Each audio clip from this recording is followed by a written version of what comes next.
자, 완전 경쟁 시장에서 공급이 어떻게 결정되는지 설명할 때 우리는 대개 개별 기업의 한계 비용을 먼저 떠올립니다.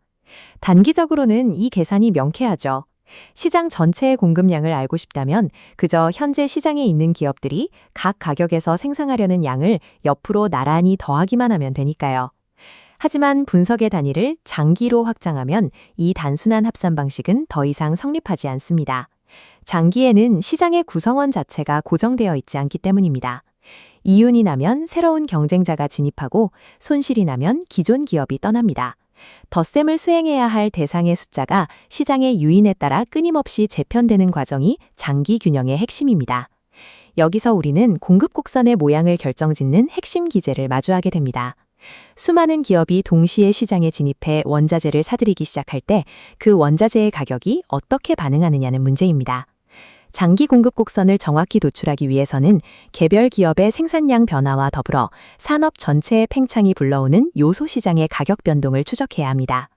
논의를 위해 먼저 모든 기업이 정상 이윤만을 얻으며 추가적인 진입이나 퇴출이 없는 최초의 균형 상태를 가정해 보겠습니다. 이때 수요 증가라는 외부 충격이 발생해 시장 가격이 일시적으로 상승하면 어떤 일이 벌어질까요?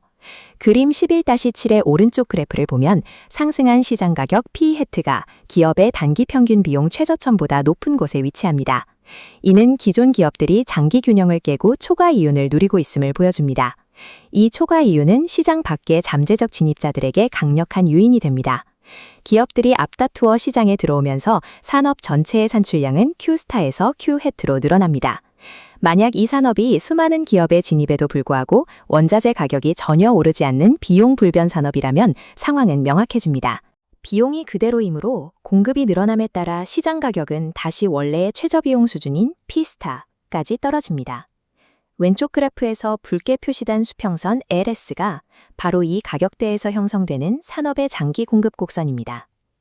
즉, 투입 요소 가격의 변동이 없다면 무한한 진입 가능성이 가격 상승을 억제하여 시장은 어떤 물량에서도 동일한 가격으로 상품을 공급하게 됩니다. 현실에서는 건축붐이 일어 건설사가 늘어나면 철근이나 시멘트 가격도 함께 오르지 않나요? 라는 의문이 생길 수 있습니다.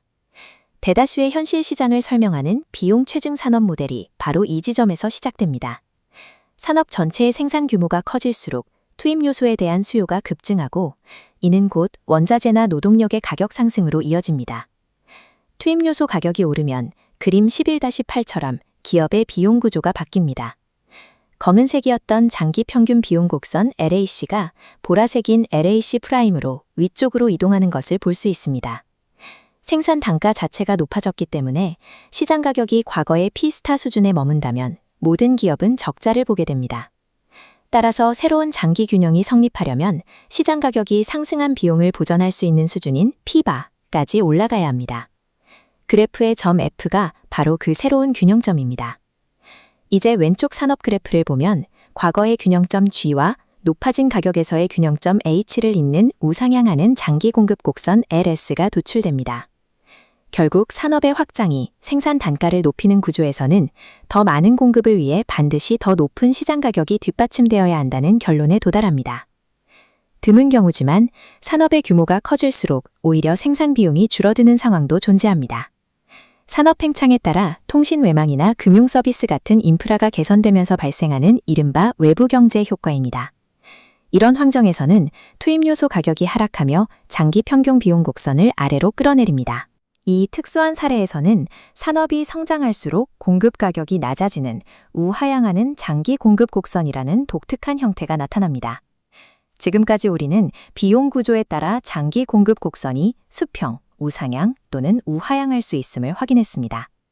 그렇다면 이 완전 경쟁 모델이 사회 전체의 후생에 대해 시사하는 바는 무엇일까요?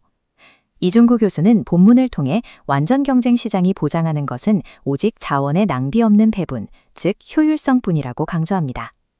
하지만 효율적인 배분이 곧 공평한 분배를 뜻하지는 않습니다. 시장의 메커니즘은 자원을 최적으로 활용할 뿐 그 결과가 사회적으로 정의로운지에 대해서는 답을 주지 않습니다. 여기서 한 걸음 더 나아가 보죠.